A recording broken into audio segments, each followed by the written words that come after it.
Hello! Hello! Welcome, this is Wild Take episode 3. I'm Ed, and Anya's also here. Hello! So I just want to fill you in case you're just joining us. We're recording this in the west of Ireland, where we live. We recently applied for a license to take a sparrowhawk chick from the wild this year. The process is known as Wild Take. And in this podcast, we're telling the story of that progress, episode by episode. The website is at wildtake.org, and you can see photos and read blog posts and things there. We'd love to hear from you, so get in touch. The Twitter handle is at wildtakepodcast, all one word. And if you want to find us on Facebook, it's facebook.com/wildtakepodcast, all one word again. So let's get stuck in. There's loads and loads to talk about. In the last episode, we'd been looking around for nest sites. We hadn't had a great deal of success. In some senses, the disappointment continues. At the beginning of this week, it was a little bit. There was some, again, low points. We'll talk about that in a second. But the really cool thing is, maybe I should keep this secret as a sort of element of suspense. So, in last week's episode, we kind of ended, in a sense, on the note that we hadn't yet found a nest. No, we haven't. And possibly that's changed. Maybe. We don't know. But let's just leave that hanging. Okay. So the first thing I want to say is we actually got the license through the post. The physical license, a piece of paper. And we'll put up a sort of kind of redacted version, I guess, if anybody's curious to see what it really looks like. We'll put that up on the website. So we've got that.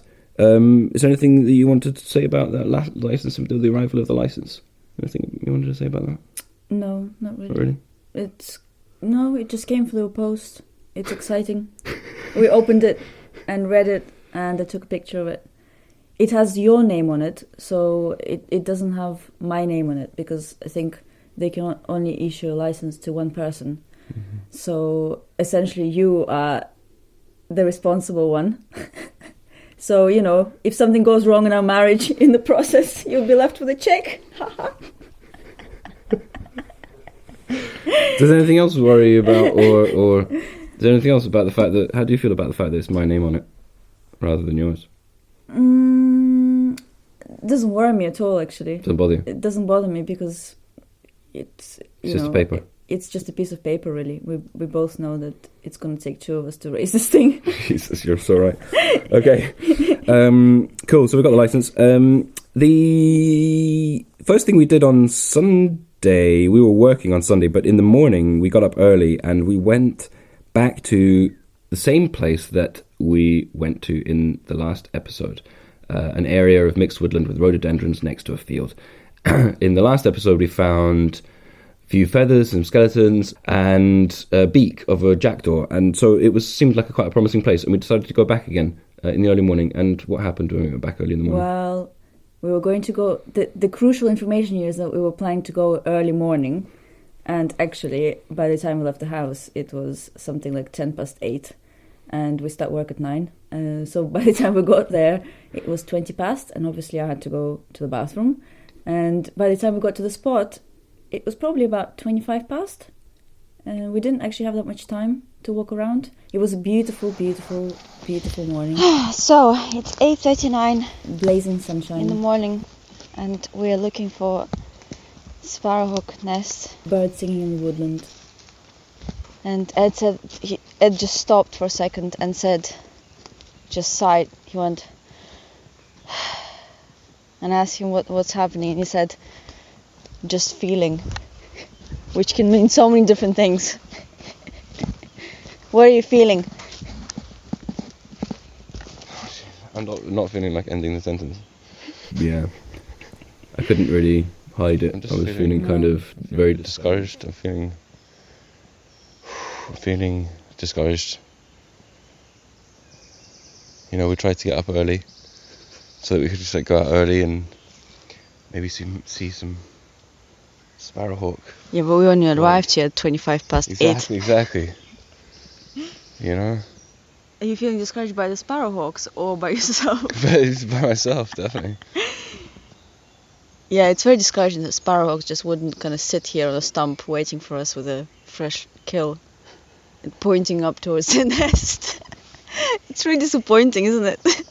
You kind of like expect, like, just because you wake up at 7 a.m. and you get your ass out of the house and get to the woods, you kind of expect to see a sparrowhawk, don't you? If you don't, it's like, what? All this work for nothing. And I've also felt like, well, that I felt like we were... But it's beautiful. Listen to the birds. felt like we're not doing enough and we're not achieving, basically, progress, you know? Oh, I wish you could see Ed's face right now. Record more of the birds. I basically just felt like we were not getting far enough forward and that we might be missing opportunities and that we're just not getting up early enough to see display flights and we're just missing out, and the nests are everywhere but we're not finding them because we're not going to the right places and we're not going there at the right times, blah, blah, blah.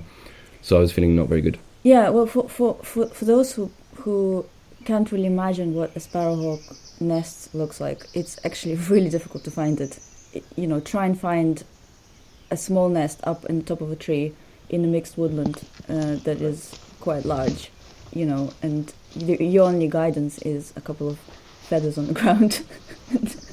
Sort of, you know, and it's a really difficult task, and you know, it's very difficult to actually imagine.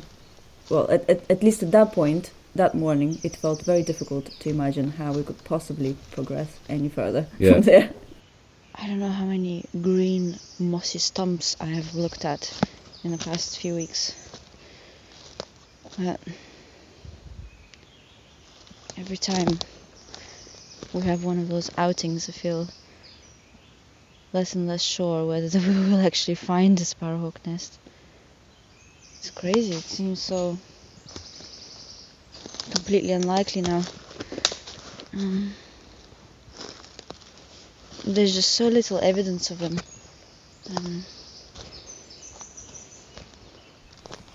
But things changed the following day for the better. We got a tip-off on Monday. Somebody told us about a blackbird kill. They'd seen a sparrowhawk kill of a blackbird on a path, not far from a place we'd been searching previously with my brother. So we're back sort of close to a familiar place. So it's borders a golf course, and it's a kind of narrower strip of forest between a road and a golf course, basically. And it's a contained woodland, so it's not kind of a large, spread out, many acres of mixed woodland. It's quite contained. So because the skill was spotted there, we were pretty sure that somewhere around there would be a sparrowhawk. Yeah. So that's why we kind of decided to check it out. And when we got there, we split up. We went separate directions. And I went off down the side of the golf course, and you kind of stayed in the woods, in the larger area of woods. And you had some finds, and I had some finds. Go on. What did you find? I found a casting, and I forgot about it. I did find a casting on a log, and I actually think that maybe I saw a sparrowhawk, but I'm not really sure. So I was walking around the woods, obviously looking on the ground. I saw a hare jumping and running away from me. A beautiful big hare with white bum. and I just kind of walked around looking on the ground, and suddenly I looked up into the treetops. Okay, I think I'm actually looking at a sparrowhawk in a tree. I'm not sure. Is it a sparrowhawk? Or is it a jay? I really can't see. You know, when you're looking for a nest, actually, the most important thing is not to stand very close to the tree. You have to kind of get the tree in the right light so you can see through the branches, so that the tree is kind of against the sky and you can see through the branches, and that way you can see if there's a lump or anything around the tree trunk.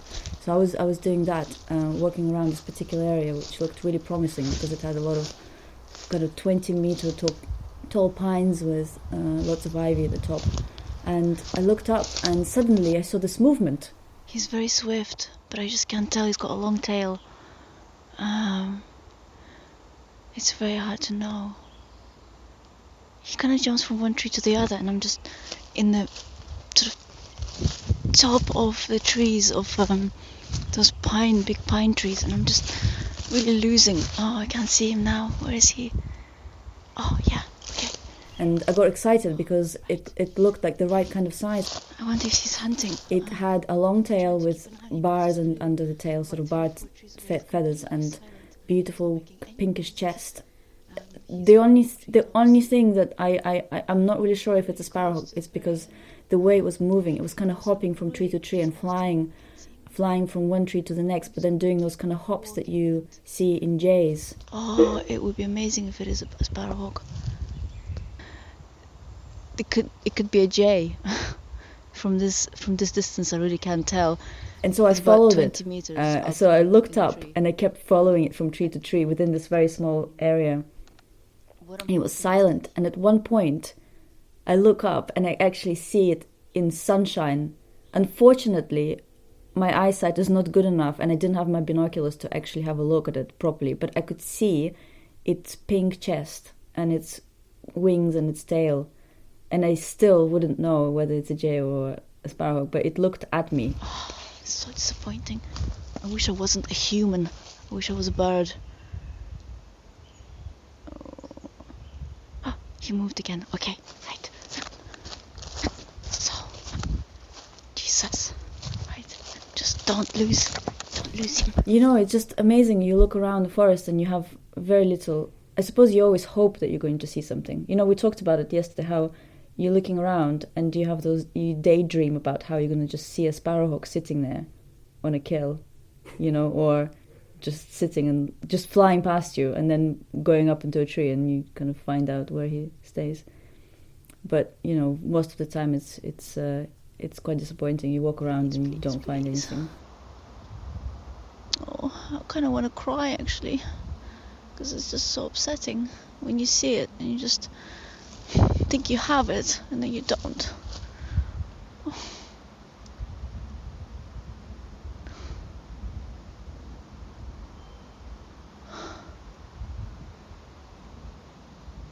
just want to spot him again.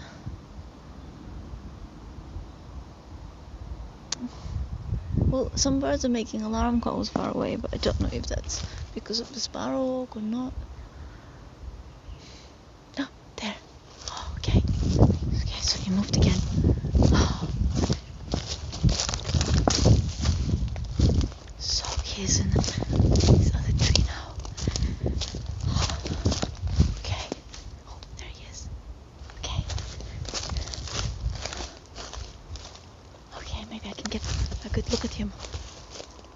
Oh my god. Hit.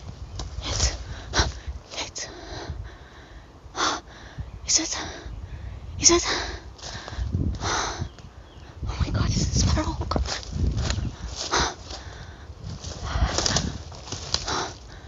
Oh, who are you?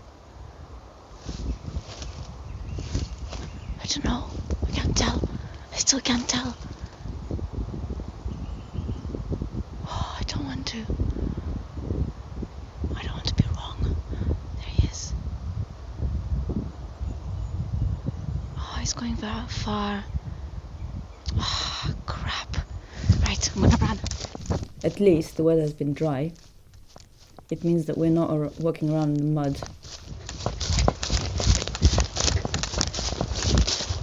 Where is he going?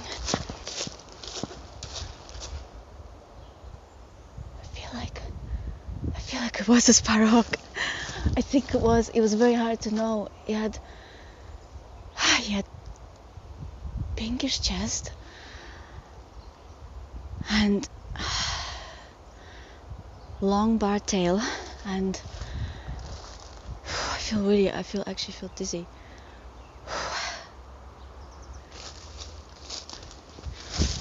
I'd gone off and found this blackbird kill, and then partly I was just really tired from work and I just really wanted to sit down. The sun was going down and I just saw a comfortable kind of base of a tree in exactly the shape of like a recliner chair with a branch for an armrest, and I thought that's the one for me. So I just kicked back, took out my tub of trail mix and watched the sun go down, and thought I'll just wait and see what comes along. And what came along was a wood pigeon, and it landed on the top of a Scots pine, and it just sort of seemed to be settling down to roost. So I thought, right, I'll just watch that.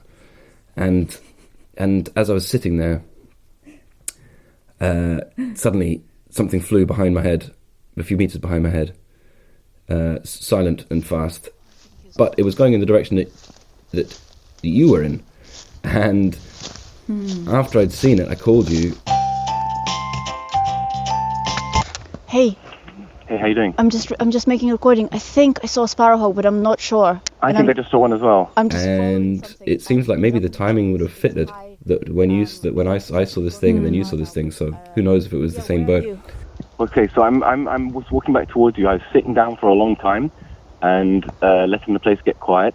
I was watching a wood pigeon, and then suddenly something flew past, which was very silent, and it moved like a sparrowhawk. Yeah. It was too quick. Yeah. It went up into a tree. I just walked in the direction it was going in, and there's something which looks like a big clump next to the... Oh. It looks like it might even be a nest. I don't know. Oh my gosh, a nest. Okay. Do we take a picture of it? I did take a picture of it. I'll put it up on the website. But sort of it's quite lumpy looking.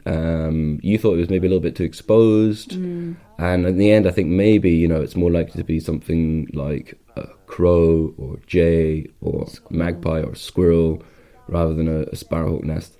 But anyway, it gave me a moment of excitement.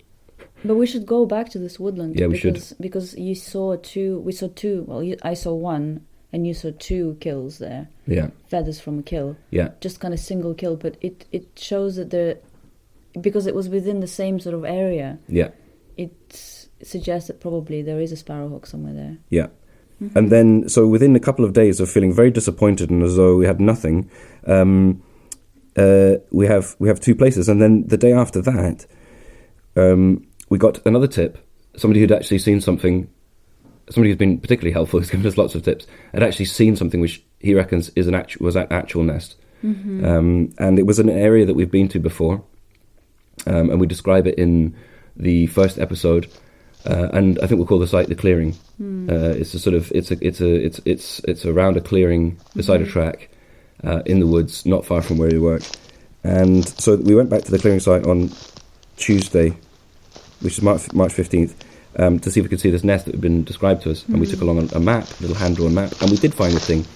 Oh yeah, I can see it. I think I can see it. I can see it from here.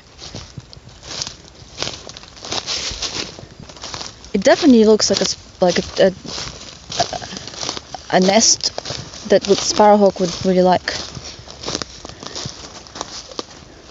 Yeah, look, it's kind of like in the fork of a tree. It's really close to the tree trunk. The only thing is, like, we wouldn't be sure if it's this year's tree or last year's tree, because I think they build new ones. Yeah.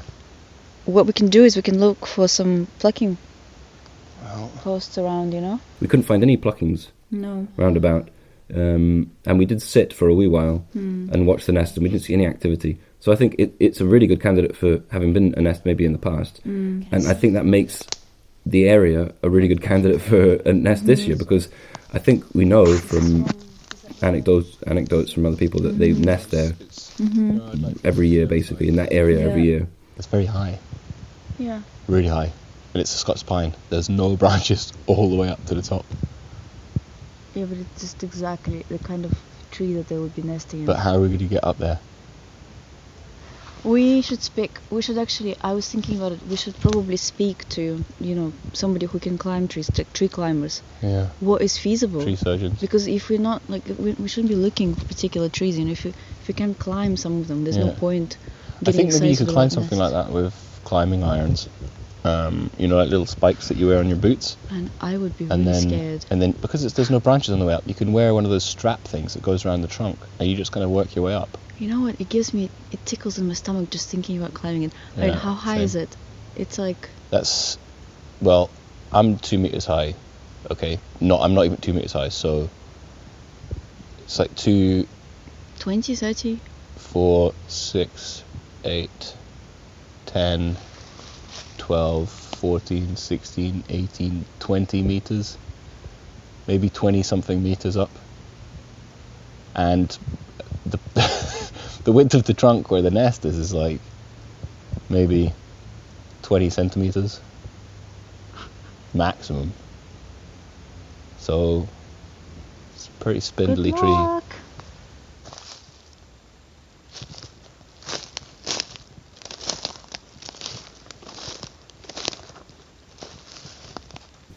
So yesterday was St. Patrick's Day.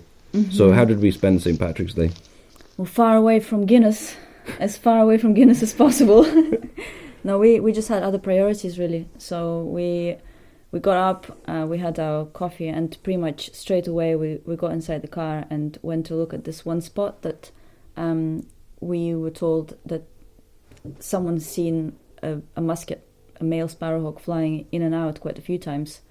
And it's a very small contained woodland with probably literally like 50, I don't know, 30 pine trees, very dense Sitka spruce plantation. So as we walked in, immediately we were in this kind of silent, completely muffled area where you felt like you couldn't really get through. It was almost, the ground was completely dry and you could see everything on it. There's nothing else growing on the ground really, because Sitka spruce is taking over all the roots are taking over everything. So we walked around and tried to imagine where the sparrowhawk would be, because there's kind of fields around the area, and obviously if it was hunting, it was probably hunting in the fields. So we walked through, trying not to scratch ourselves around those really densely planted Sitkas, and at one point I just saw lots of feathers on the ground, and it was on a stump, just perfectly like you imagine a sparrowhawk plucking post, or favorite kind of plucking post is. Lots of was it blackbird? I think blackbird feathers. Or maybe a thrush. Or I think thrush, the first one you found, that was a blackbird, wasn't it? Yeah. So yeah, the blackbird. And on the way back, we found another plucking post very close to the first one. Of a thrush. So there's two separate kills that was about 2.5 meters apart, which indicates that the sparrowhawk was obviously favoring this area for one reason or another. And potentially the reason is that he's planning to nest there. Yeah. So that's site number 4. Amazing. We've gone from 0 to 4 in a space of a couple of days of like really promising sites. Yeah. So we're going to call that one Plantation. Plantation, yeah. Sitka Plantation. This is the only one. And the thing about every single site has different sort of trees growing in them. And it required a very different, unique approach to nest climbing. Yeah. Tree climbing. Yeah. I think we might even need a helicopter. Just to drop me off with a parachute, right? Wingsuit. Spread my wings. So then what happened? We went. Well, it was a gorgeous day. It was really sunny and really nice, and so and I was really pushing that we should go out in the canoe. So that's what we did, and in the end, I was justified in that, because the place we wanted to go to is cut off. It's an island from the land. It's an island. In the loch near our house, and this has been described previously because we were there in that area with my brother by canoe early on. In the first episode we talked about this, and there was a blog post about it as well. And when we were there, me and my brother saw a male sparrowhawk over the path on the way to the place where we put the boat in. So we went back to the island, and it was beautiful, and it was a lovely, calm, sunny day. We paddled all the way around the island and brought the boat up on a little beach and went exploring. And you had your plucking post goggles on. Yeah, I just found a really big plucking post. So you're just on fire. Really You're just finding them everywhere. Fresh. I have to call Ed. I'll be recording in a second. Ed! Plucking post! Well, that's because I'm used to. I mean, I'm always, like I was telling you yesterday, like when we walk around anywhere, I always look under my feet, and I always try and search for something interesting, because I don't know, because I guess I'm absolutely obsessed with rocks and archaeology. So in a way, I've just, reprogrammed my brain to search for feathers. And so every time I spot a feather, I'm like, oh, a feather. So I'm just, Ed is just arriving. I just found multiple plucking posts. So this was probably the most promising area we have searched so far, because we found fresh kill in several locations around the same very small area. So I was like walking, from there, and I was like, oh fuck. No way. Look, and look there, and walk with me. Wait. So hold a minute. That's brand new, and that's a small bird. That's that you're right. It's a sort of blue tit, It's a blue tit. or something even smaller. I mean, that's like Tiny. tiny. So That could there's be like a Yeah. kind of. Look, there's a primary. That's absolutely tiny. That's Yeah. really tiny. That could be something like a a gold crest or something. That's amazing. Come with me. There's another one. But not only plucking posts, we actually saw one specific one that had several kills, fresh kills, and droppings. Holy shit! That's what you call a plucking post. Yeah. Oh my Yeah. gosh. Yeah. And there's mutes as well. Look, That's you amazing. can see like, and there as well. So obviously it's been like,